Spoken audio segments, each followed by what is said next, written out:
மீண்டும் Israel Gaza மீது தாக்கியிருக்கான். பாருங்கள், போர் நிறுத்தம் கடைபிடிக்கப்படுது, எல்லா நாடுகளும் போரை நிறுத்துங்கன்னு சொல்கிறாங்க.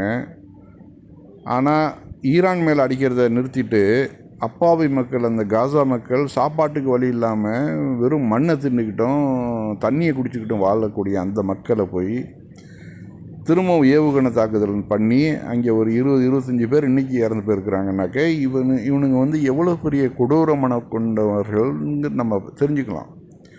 மனிதாபிமானமே அற்ற இந்த கொடியவர்களுக்கு அந்த நம்ம யார் ஹிட்லர் பண்ணானே அது வந்து குறைவே கிடையாது. அவன் சொன்னான், கொஞ்சம் பேரை நான் விட்டு வச்சுருக்கிறேன், அதுக்கு கூட காரணம் அவன் எப்படின்னு நீங்கள் பின்னாடி தெரிஞ்சுக்கிங்கன்னு சொன்னால அது கரெக்டாக இருக்குது பாருங்கள்.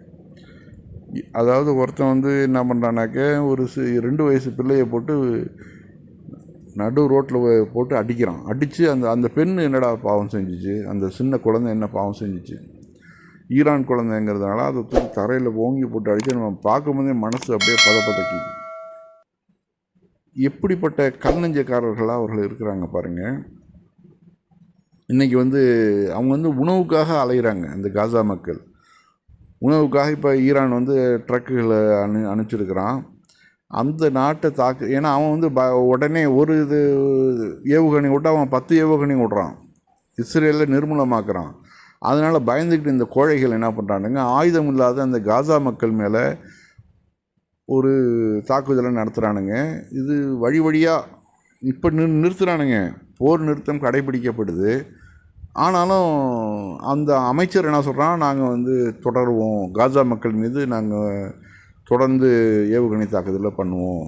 இவன் நெத்தன்யாஹூ என்ன சொல்கிறான்னாக்க, கொமைனியை கொல்வது தான் எங்களுடைய திட்டம், அணு ஆயுதங்கள் அவர்கள்ட்ட இருக்கக்கூடாது, அணு ஆயுதங்கள் இருந்தால் எங்களுக்கு பெரிய பிரச்சனை, இப்படி சொல்லிக்கிட்டு மேலும் மேலும் வந்து குற்றங்களை புரிஞ்சுக்கிட்டு இருக்கிறாங்க. உலக நாடுகள்லாம் வேடிக்கை பார்க்குறாங்க.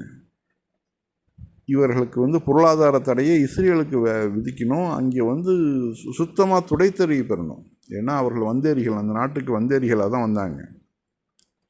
அதே மாதிரி இப்போ வந்து கிரீஸுக்கு இடம்பெயர்ந்துருக்காங்கள்ல, போனவன் அப்படியே போகட்டும், இருக்கிறவனையும் அதே மாதிரி வழி அனுப்பி வச்சு ஈரான் வந்து இந்த போரை நிறுத்தக்கூடாது.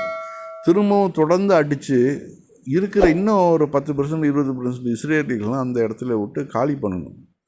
அப்போ தான் அந்த நாடு வந்து அந்த மத்திய கிழக்கு பிராந்தியம் வந்து அமைதியை நோக்கி முன்னெடுக்கும்.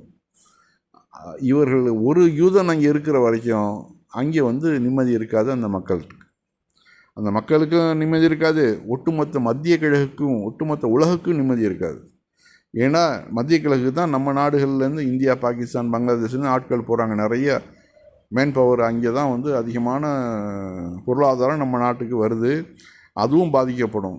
அதனால் அங்கே பாதிக்கப்பட்டால் நம்மளும் பாதிக்கப்படுவோம். இதெல்லாம் நம்ம அரசுகள் கவனிக்கணும்.